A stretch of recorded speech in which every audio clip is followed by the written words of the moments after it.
Hi guys, welcome to Edumedicine. तो अब हम अपने यूनिट 19 में ये देख लेते हैं कि ह्यूमन डेवलपमेंट या जो ह्यूमन डेवलपमेंट रिपोर्ट्स होते हैं उसके बारे में वो कैसे लिए जाते हैं, क्यों लिए जाते हैं, क्या क्राइटेरिया होता है कि ह्यूमन डेवलपमेंट चेक करने का। ठीक है, तो जैसे यूनाइटेड नेशन डेवलपमेंट प्रोग्राम है, वो सबसे बड़ी बॉडी, सबसे ऊंची बॉडी मानी जाती है ह्यूमन डेवलपमेंट रिपोर्ट बनाने के लिए हर कंट्रीज़ की। ठीक है, और उसके बाद माना गया कि जो जीएनपी हम देखते हैं, जो कि हमने अपने पहले वीडियो में डिस्कस किया है, वो उस तरीके में मतलब जानना कि भाई क्या किया, कि आपने देश का पूरा लोग कितना कमा रहे हैं उससे नाप लिया कि क्या डेवलपमेंट है, ये कहीं ना कहीं सही तरीका नहीं है।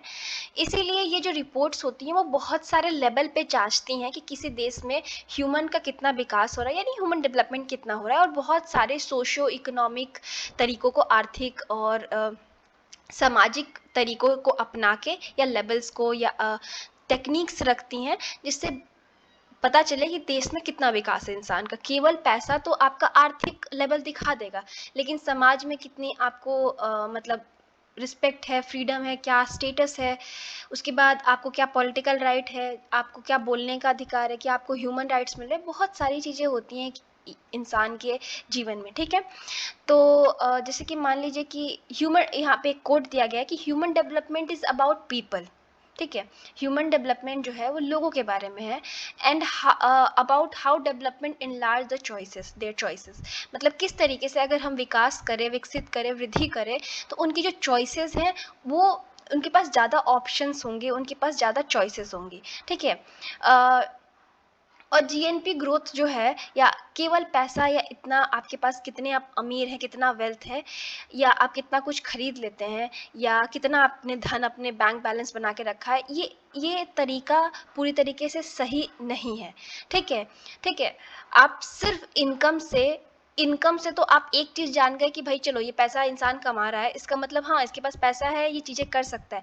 लेकिन ये पूरा आपकी जो लाइफ है, पूरे ह्यूमन की जो एफर्ट्स आप लगा रहे हैं डिफरेंट चीज़ों में, आपके पास कितने और राइट्स हैं, ये सब चीज़ों के बारे में। ठीक है, तो सिर्फ आप पैसे से ही जज नहीं कर सकते। तो 1990 का जो रिपोर्ट था, इस रिपोर्ट में हमने 3 चीज़ों को, एलिमेंट को, या 3 चीज़ों को हमने लिया कि भाई इस 3 चीज़ों से हम नापेंगे कि किसी भी देश का, किसी भी पर्टिकुलर देश का क्या कितने समय तक लोग जी रहे हैं, क्या कितना नॉलेज है, और कितना उनका जो जीवन शैली है वो किस प्रकार की है। ठीक है, 3 हमने पैरामीटर निकाला। लॉन्जिविटी को हमने क्यों लिया? आपको मालूम है कि इंसान के लिए सबसे महत्वपूर्ण क्या होता है? अगर हम जिंदा ही नहीं है तो इन सब चीज़ों का, हमारे पढ़ाई लिखाई का, कमाने का कोई फ़ायदा नहीं, सब कुछ खत्म, मरते ही सब कुछ खत्म। तो जीवन सबसे ज़्यादा एक महत्वपूर्ण हमारी चीज़ हो जाती है, मतलब प्रीशियस हो जाती है, सबसे मूल्यवान चीज़ है हमारा जीवन। तो इसीलिए जीवन को अपने वेस्ट मत करिए। ठीक है, तो हम क्या करते हैं कि हम हर देश का एवरेज निकालते हैं कि वहाँ पे कितने सालों तक लोग जी रहे हैं। ठीक है, लाइफ एक्सपेक्टेंसी मतलब डिपेंड करता है कि कहीं पे लोग 60 साल तक कहीं का एवरेज है। तो ये भी एक तरीका है नापने का। चाहे बच्चा जब पैदा हो रहा है तो उसमें से कितने सर्वाइव कर पा रहे हैं, कितने की डेथ हो जा रही है, ये सब तरीका भी हम देखते हैं। ठीक है, उसके बाद केवल अगर आप लंबे समय तक जी रहे हो तो ऐसे ही नहीं जी रहे हो, वो बहुत सारी चीज़ों की वजह से आप जी रहे हो। जैसे कि आप कितना अच्छा खान पान है आपका, कितना अच्छा आपका स्वास्थ्य है, कितनी आपकी पर्सनल सेफ्टी। मान लीजिए कि आपके पास खाना भी अच्छा है, आपका स्वास्थ्य भी अच्छा है, और आप ऐसे गुंडे लोगों के एरिया में रह रहे हो जहाँ पे रोज़ खून खराबा हो रहा है, और एक दिन लाइक गुंडों का मन बदला और गायब कर दिए, तो ऑफ कोर्स कोई चीज़ का मतलब नहीं है। तो यानी आप कितने सालों तक जी रहे हो, तो उसमें बहुत सारे फैक्टर इन्वॉल्व हैं कि आप कितना अच्छा खा रहे हो, किस तरीके का स्वास्थ्य है, और कितने आप सेफ हो, कितनी पर्सनल सेफ्टी है। ठीक है, आप कोई जान ले आके सडनली, तो कोई फ़र्क नहीं पड़ता आपने कुछ भी जीवन में किया हो। ठीक है, नॉलेज, पुरानी कहावत है नॉलेज इज़ पावर। अगर आपके पास शिक्षा है, आपके पास ज्ञान है, तो सबसे बड़ी शक्ति वही मानी जाती है। तो सबसे पहले तो आप अक्षर का ज्ञान सीखते हो, सबसे पहला स्टेप होता है आपका सीखने के प्रति, ठीक है?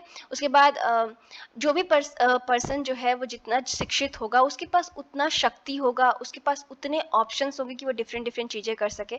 और आज के टाइम पे इंफॉर्मेशन का जो युग में हम जी रहे हैं, जो इंफॉर्मेशन का ज़माना है या जो टेक्नोलॉजी का ज़माना है, तो इंसान को अगर इसके बारे में नॉलेज है, उसकी पढ़ाई अच्छी है, तो ये सबसे बड़ा अचीवमेंट माना जाता है और आपकी जीवन शैली अपने आप अच्छी हो जाएगी। अब मान लीजिए कि आपने अच्छी शिक्षा प्राप्त की, तो आपको अच्छा जॉब मिलेगा, अच्छा जॉब मिलेगा तो टेक्निकली आप अच्छा खान-पान होगा, खान-पान अच्छा होगा तो आपका हेल्थ भी अच्छा होगा, हेल्थ अच्छा होगा और ये सब चीज़ें अच्छी होंगी तो आप अच्छी जगह पे भी रह रहे होगे।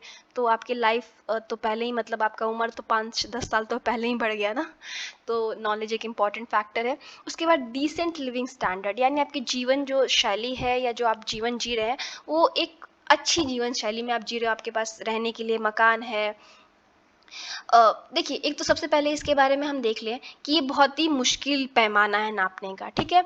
इसके लिए आप मान लीजिए कि पर कैपिटा इनकम कि भाई पर पर्सन एक पर्टिकुलर देश में लोग कितना कमा रहे हैं, ठीक है?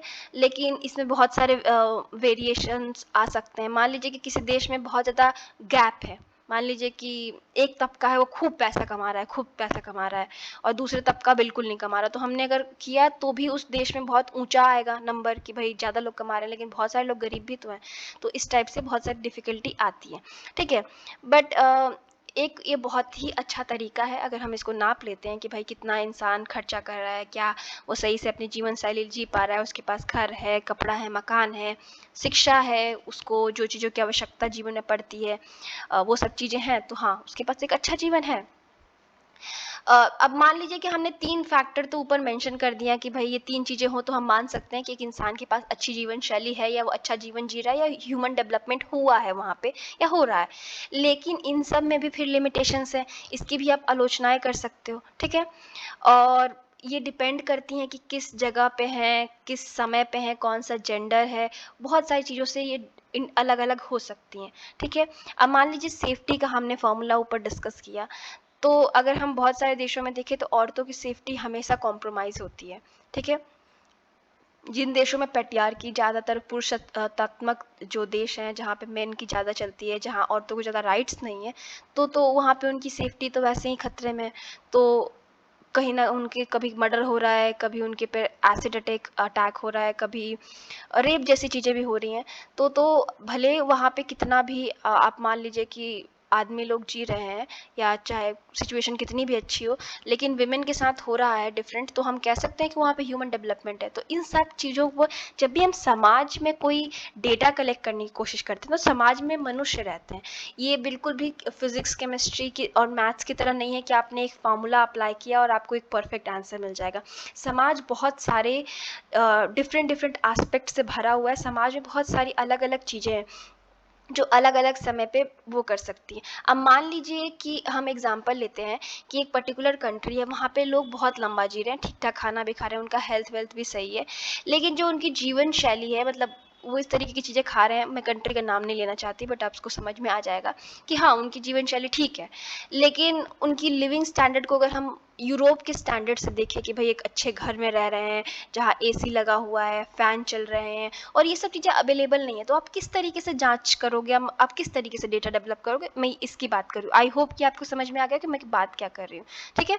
उसके बाद हम डिस्कस कर लेते हैं बाय द वे अ, एक ये जेंडर इक्वालिटी पे इनका ह्यूमन डेवलपमेंट का रिपोर्ट आता है। ये लोग अलग-अलग थीम पे भी अपनी रिपोर्ट देते हैं। तो इनका जो 2021 में रिपोर्ट आया था, तो 189 कंट्रीज़ उसमें थी, ठीक है? मैं अपने तरफ से ये पढ़ के आपको बता रही हूँ। बाकी भी चैप्टर में डिस्कस करूँगी मैं, जो ये औरतों वाला सिनेरियो उन्होंने डिस्कस किया है। तो उसमें 189 कंट्रीज़ में 2021 के रिपोर्ट के हिसाब से हमारे पास 131वां स्थान है, जो कि मेरे हिसाब से काफ़ी ख़राब है और मुझे लगता है कि और हम विकास कर सकते हैं और बेटर पोजीशन जा सकते हैं। जो सबसे ह्यूमन डेवलपमेंट की रिपोर्ट में जो सबसे ऊँचे नंबर पे देश है, आप लोग थोड़ा अंदाज़ा लगाइए क्या होगा, कमेंट में लिखिए, मैं आपको आंसर वैसे बता देती हूँ। तो सबसे अच्छे जो ह्यूमन डेवलपमेंट के रैंक में देश है वो है नॉर्वे। तो नॉर्वे को और नॉर्वे काफ़ी सारे लिस्ट पे टॉप करता है, ऐसा बहुत ही अच्छा देश भी है, सुंदर भी है एक्चुअली। उसके बाद आयरलैंड आता है और स्विट्ज़रलैंड आता है। आपने मूवीज़ में बहुत देखा होगा और बहुत लोग का ड्रीम डेस्टिनेशन होगा कि भाई हम स्विट्ज़रलैंड जाएंगे, ठीक है। तो ये सब कंट्रीज़ हैं। हांगकांग चौथे नंबर पे आता है। तो ये आपको मैंने थोड़ा एक्स्ट्रा नॉलेज दे दिया। अगर इस पे क्वेश्चन आया तो लिख दीजिएगा, तो क्या पता एग्जामिनर खुश हो जाए। पर इग्नू वालों को खुश करना भी बहुत मुश्किल काम है। तो उसके बाद हम जेंडर इक्वालिटी, एक थीम था ह्यूमन डेवलपमेंट रिपोर्ट का, किसमें 1995 में जब इनकी रिपोर्ट आई थी, तो इनका थीम था कि हम जेंडर इक्वालिटी को चेक करते कि भाई अलग अलग देश में कितना ज़्यादा जो पुरुष और महिला का जो समाज में तबका है वो ऊंचा नीचा कितना है, या असमानता कितना है महिला और पुरुष में, तो ये देखने के लिए। तो ये बहुत बड़ा कंसर्न है कि कितनी भी देशेस है ना, मतलब कि देशेस कितनी भी कंट्रीज हमारे वर्ल्ड में है, आप बहुत सारी कंट्रीज में देखोगे कि जो समानता है पुरुष और महिला में हमें नहीं देखने को मिलता, ठीक है। और इस रिपोर्ट की जो फाइंडिंग है उसमें हम बात कर लेते हैं कि माना जाता है कि जो गरीबी है उसमें महिला का फेस है। कहने का तात्पर्य ये है कि 70% औरतें जो दुनिया में रहती हैं वो गरीबी में रहती हैं। ज़रूरी नहीं है कि 70% पुरुष रहते हों, बिकॉज महिलाओं की स्थिति हमेशा समाज में खराब रही है। उसके बाद अगर हम जेंडर इनइक्वालिटी को, यानी जेंडर से जो संबंधित असमानताएं हैं उसको हटा भी दें, तो जो नेशनल इनकम वाला सिचुएशन है ना, वो अभी भी एक समस्या है। और ये नेशनल इनकम से कुछ लेना देना भी नहीं है इसका, ठीक। अब मान लीजिए कि हम अगर हम 1998 की रिपोर्ट की बात करें तो ये पहले जितने भी रिपोर्ट आए थे उससे डिफरेंट था। हम पहले कह रहे थे कि भाई कंजप्शन हो, कंजम्पशन यानी लोग जो उनकी बेसिक नीड्स है उसको पूरा करने के लिए अपना जो भी लाइफस्टाइल है वो सबको इंक्रीज करे। लेकिन इस चीज़ में इस रिपोर्ट में ये चीज़ रिपोर्ट हो गई थी, इस चीज़ में ये चीज़ चेंज हो गई थी, बिकॉज अब हम फोकस नहीं कर रहे थे कि लोग अपना कंजप्शन बढ़ाएं, ठीक है। अब इस रिपोर्ट में हम फोकस कर रहे थे कि लोग अब कल के बारे में सोचे। यानी यहाँ पे कौन सा आइडिया आ जाता है, यहाँ पे आइडिया आ जाता है सस्टेनेबल डेवलपमेंट का, यानी सतत विकास का। बेसिकली क्या हो गया था कि जो अमीर लोग थे जिनके पास पैसा हो गया था इस पीरियड तक आते आते, वो हद से ज़्यादा कंजप्शन करने लगे थे लग्जीरियस चीज़ें, और बिल्कुल भी इन्वायरमेंट के बारे में सोचना ही बंद हो गया था। तो इस रिपोर्ट में कहा गया कि नहीं, अगर हम इस तरीके से ही लग्जीरियस लाइफ जीते रहे और इन्वायरमेंट, अपने आसपास के बारे में सोचे ही नहीं, अपनी धरती के बारे में सोचे नहीं, तो सब कुछ तबाह हो जाएगा, ठीक है। ज़्यादातर बहुत ही मतलब हाई लेवल का जो कंजम्पशन था वो रिच लोगों द्वारा शुरू हो गया था। उसके बाद कई सारी समाज में हमारी जो कमोडिटी हैं, या मतलब कुछ चीज़ें जो हैं वो आम लोगों की पहुंच से बाहर हो गई, बिकॉज उसमें रिच लोग इन्वॉल्व हो गए। भाई मान लीजिए कि कोई भी ऐसा चीज़ है जो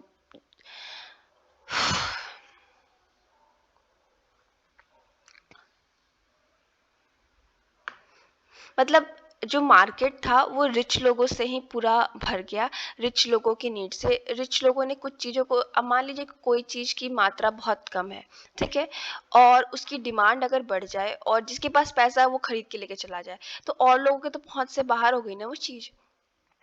उसके बाद ये एक तरीके का समाज में ये क्रिएट कर रहा था कि मतलब जो सतत विकास था उस पे तो प्रॉब्लम थी, फ्यूचर जनरेशन के लिए भी प्रॉब्लम थी। मान लीजिए कि जो आपका जो कंजम्पशन है, मतलब आप किस प्रकार से जो सामान है या जो भी चीज़ें हैं उसका आप उपयोग कर रहे हो, और मतलब अमीर लोग इस तरीके से प्रयोग करने लगे कि हमें डर लगने लगा कि फ्यूचर का क्या होगा। सारी जंगलें काट के बड़ी बड़ी बिल्डिंग्स बना दी गई, बड़े बड़े इंफ्रास्ट्रक्चर बना दिए गए। जंगल है ही नहीं तो लाइक, और जंगल भी तो आवश्यक है ना।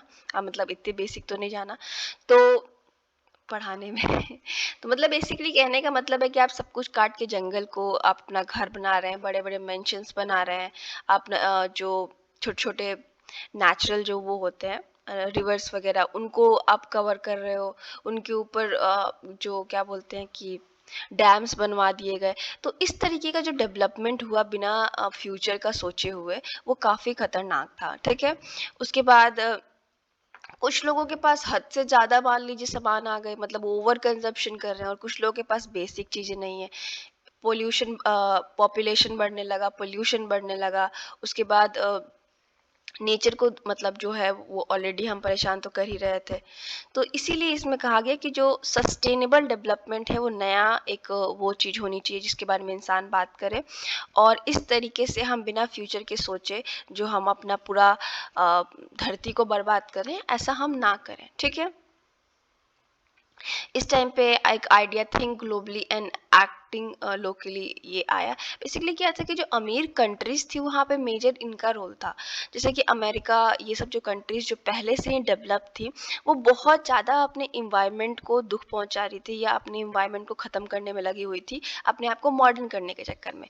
आप इस तरीके से करते हो, एक तो कैपिटलिस्ट सोसाइटी है, पूंजीवाद समाज है, पूंजीवादी व्यवस्था वाला समाज, ऊपर से आप इन्वायरमेंट भी हटाए जा रहे हो और बड़ी बड़ी बिल्डिंग्स वहाँ बना दे रहे हो, तो उससे फ़ायदा किसका है? एक पर्टिकुलर तबके का फ़ायदा होगा, बाकी सब तो रह जाएंगे ना, इस वजह से।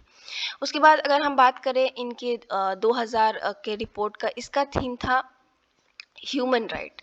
ठीक है, मानव अधिकार, आज़ादी, और जो ह्यूमन टच है, मतलब ग्लोबलाइजेशन ऐसा नहीं होना चाहिए कि केवल अमीरों के लिए या एक तबके के लिए हो, ग्लोबलाइजेशन सबके लिए होना चाहिए। एंड इन्होंने मतलब इस रिपोर्ट में कहा गया कि जो मानव अधिकार है और मानव विकास है वो सेम मतलब विज़न, सेम प्रकार के दृष्टिकोण रखते हैं। इसका रीज़न ये था कि हम लोग कई बार ह्यूमन डेवलपमेंट को या ह्यूमन राइट्स को अलग कर देते थे कि भाई, क्योंकि डेवलपमेंट का जो आइडिया था वो सब तक पहुंच भी नहीं रहा था, विकास सबका हो भी नहीं रहा था। यहाँ पे हमने इस चीज़ को फोकस करने की कोशिश की, इस चीज़ पे हमने जोर दे के बोला कि नहीं, ये होना चाहिए। जैसे हमने इस रिपोर्ट में कहा, फ्रीडम फ्रॉम डिस्क्रिमिनेशन, हर प्रकार के जो भेदभाव होता है, आप किस रेस से बिलोंग करते हो, आपकी एथनिसिटी क्या है, आप किस देश से हो, क्या धर्म है आपका, क्या जेंडर है, औरत हो या पुरुष हो, इस तरीके से हर बात पे मतलब इंसान को एक लेवल पे जज किया जाता है या उनमें भेदभाव किया जाता है। हर तरीके के भेदभाव को हटाना है। उसके बाद हर तरीके की जो फियर है, हाँ, आपकी पर्सनल सिक्योरिटी हो या कोई आपको टॉर्चर कर रहा हो या पुलिस ज़बरदस्ती आपको लेके चली जा रही हो या आप जहाँ रह रहे हो वहाँ पे शोषित किए जा रहे हो, तो इन सब चीज़ों को भी हटाना। देखिए, आप ये सब चीज़ सुन के आप सोच रहे होंगे क्या ये सब तो बड़ी समस्या नहीं है, लेकिन हम 2000 की बात कर रहे हैं और ऐसी बहुत सारी कंट्रीज़ थी जहाँ पे पर्सनल सिक्योरिटी के नाम पे कुछ भी नहीं था। उसके बाद अगर हम बात करें तो अगर हम ज़्यादा लोगों का एग्जाम्पल ना लें तो औरतों का एग्जाम्पल ले सकते हैं जिनको बहुत टॉर्चर किया जाता है। आपने आवाज़ उठाया देश के गवर्नमेंट के खिलाफ तो आपको अरेस्ट कर लिया गया, कुछ भी किया तो अरेस्ट कर लिया गया। तो इस सब चीज़ों से बचाने के लिए, ठीक है। उसके बाद लोगों को ह्यूमन जो पोटेंशियल है उसको रियलाइज़ करने के लिए कि भाई, आपका कौशल क्या है, आपकी क्षमता क्या है, ये रियलाइज़ करिए और उसको डेवलप करिए। और इनजस्टिस और violation of rule of law, कई सारे जगह थे जहाँ पे लोगों के साथ न्याय नहीं हो रहा था, जो रूल एंड रेगुलेशन थे उसे फॉलो नहीं किए जा रहे थे, अमीर लोग का बहुत वर्चस्व हो रहा था इस एज तक, क्योंकि पूंजीवादी एज आ चुका था। तो उन सब चीज़ों से रक्षा करना लोगों की, ठीक है। लोगों को अपना जो विचारधारा है बोलना या अपना जो भी आप मतलब बोलना चाहते हैं, कहना चाहते हैं, उसका आपको फ्रीडम होना, आज़ादी होना, मतलब बोलने का अधिकार होना। उसके बाद डिसीजन मेकिंग में, यानी आप वोट देने के प्रोसेस में या चुनाव लड़ने के प्रोसेस में, या आपका मन हो तो मान लीजिए कि आप ऑटो चलाते हैं, तो ऑटो चलाने वाले सारे एसोसिएशन बना सकते हैं जिससे वो अपनी बात सरकार तक पहुंचा सके। इन सब का अधिकार की बात की गई। उसके बाद एक अच्छा वर्क का एनवायरनमेंट या अच्छा काम जहाँ पे आपका कोई शोषित ना कर रहा हो। तो ये सब चीज़ें इस रिपोर्ट में बात की गई थी, ठीक है।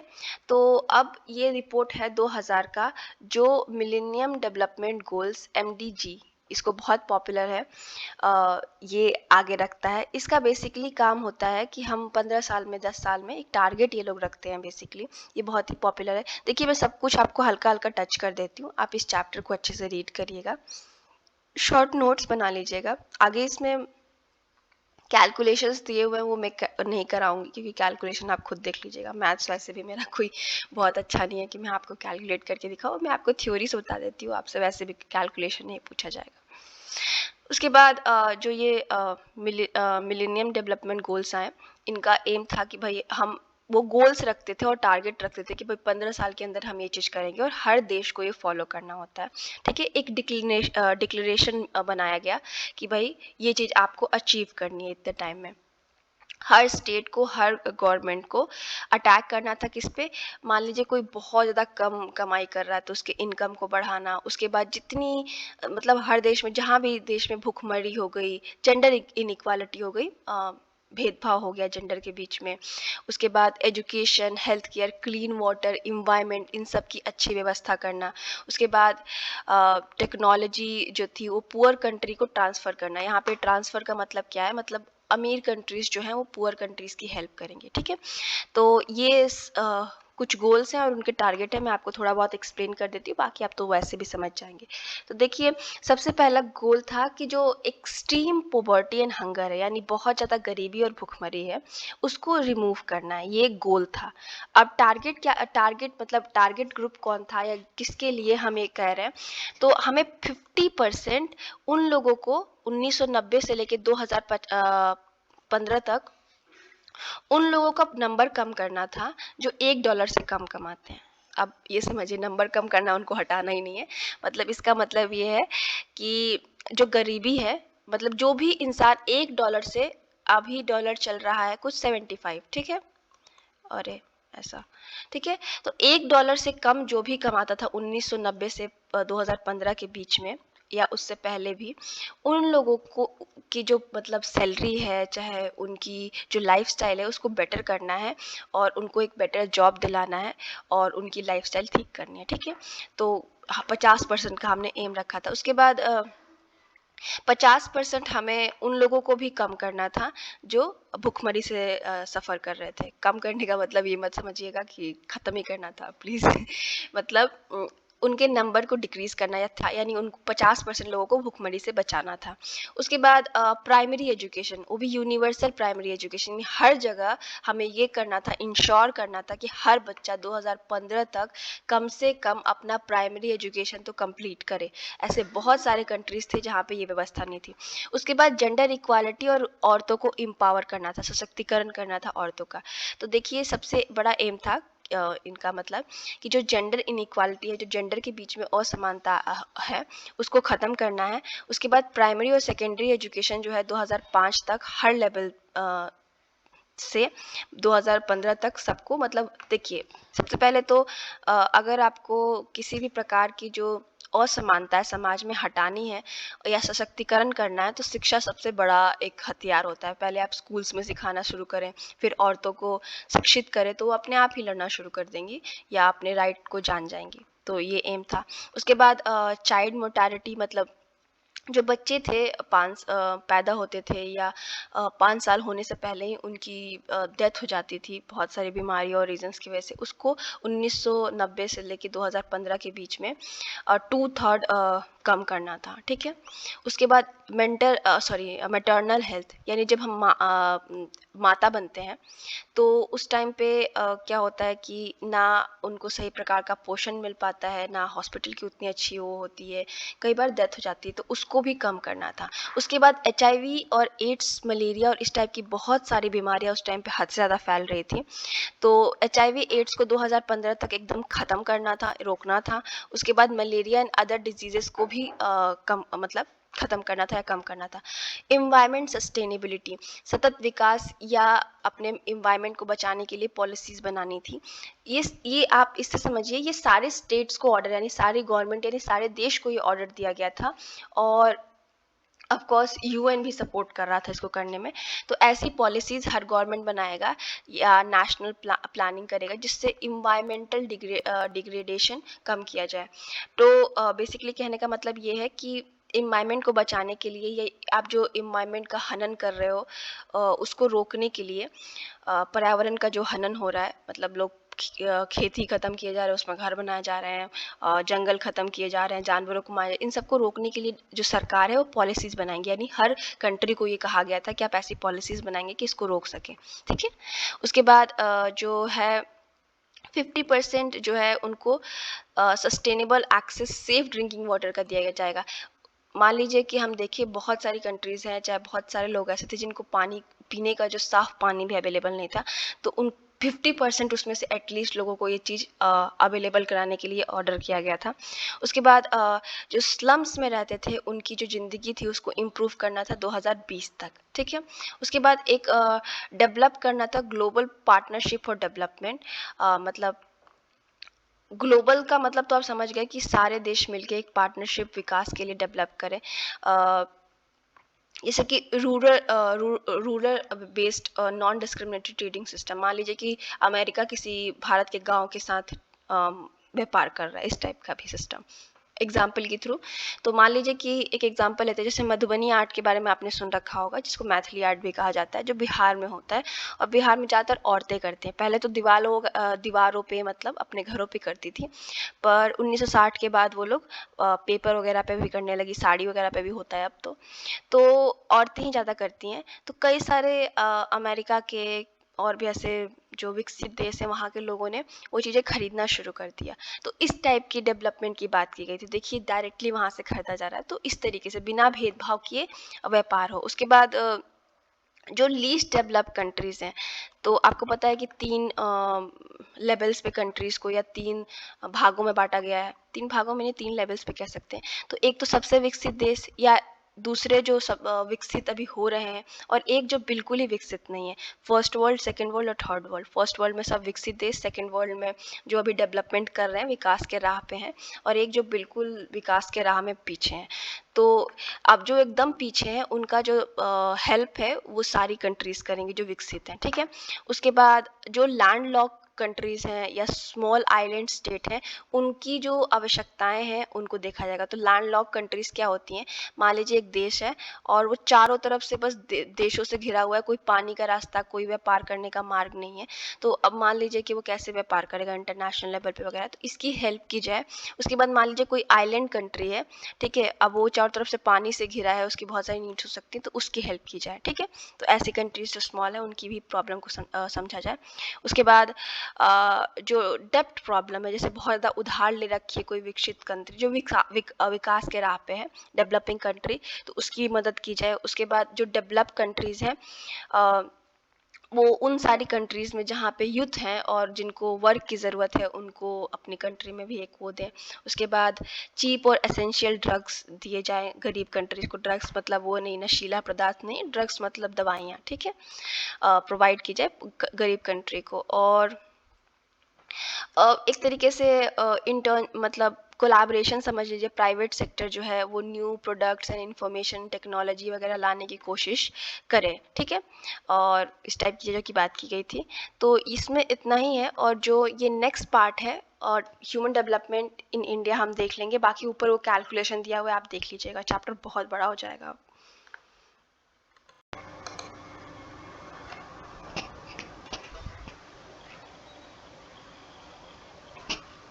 So human development in India वाले पार्ट को हम देख लेते हैं।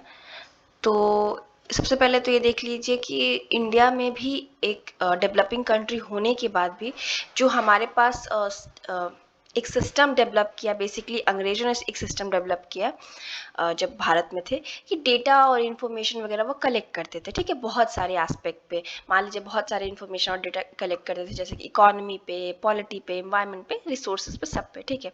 तो हमारे पास एक चीज़ बेनिफिशियल मिली उनसे, या एक बेनिफिट है कि हमारे पास एक सिस्टम है जिससे हम डेटा कलेक्ट करते हैं, ठीक है।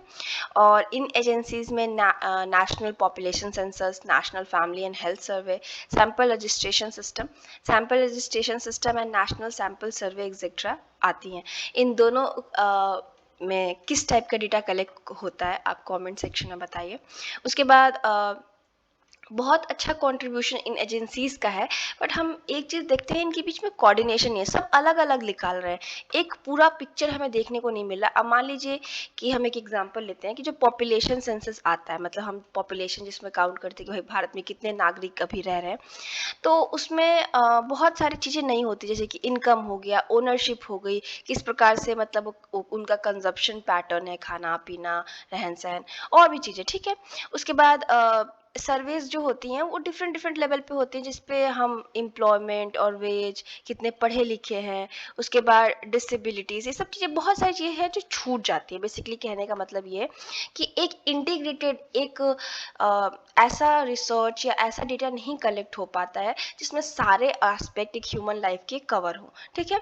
लेकिन एक और पॉजिटिव चीज़ है कि हमारे यहाँ पे भी human development report national level पे हर साल पब्लिश होती है, और ये बहुत पॉपुलर हो गया है। जो प्लानर होते हैं, जो प्लान करते हैं कि भाई क्या क्या होगा देश में, या स्कॉलर्स स्टडी करने के लिए क्या डेवलपमेंट है, कहाँ रह रहा है एंड ऑल। और कुछ स्टेट्स क्या, ऑलमोस्ट सारे स्टेट लाइक महाराष्ट्र, मध्य प्रदेश, कर्नाटका, राजस्थान, उत्तर प्रदेश, इन लोगों ने स्टेट लेवल पे भी अपने ये डेटा कलेक्ट करवाना शुरू कर दिया है। ये आसान होता है कि इससे हम मतलब किसी भी एक डिस्ट्रिक्ट का, किसी भी एरिया का डेटा को लें और उसको स्टडी कर सकें, ठीक है। उसके हिसाब से हम प्लानिंग भी कर सकते हैं, ठीक है। इसमें बहुत सारे मतलब टॉपिक्स होते हैं जो कि कितने लोगों के पास कच्चा मकान है, किसी लोगों के पास थोड़ा कच्चा पक्का मकान है, मतलब सेमी पक्का। उसके बाद कितनी फैसिलिटी अवेलेबल है, उसके बाद विलेज में क्या क्या सुविधाएं अवेलेबल है, न्यूट्रिशन 2 साल से छोटे बच्चे को, इन सब टॉपिक्स पे डिस्कशन क्या, डेटा और इन्फॉर्मेशन कलेक्ट किया जाता है। तो इस टॉपिक में बस इतना ही था। Thank you so much, have a nice day. Please channel का मेंबरशिप ज्वाइन करिए कि हमें सपोर्ट कर सके, कि हम आगे वीडियोस बनाते रहें और आप लोग देखते रहें। So thank you so much.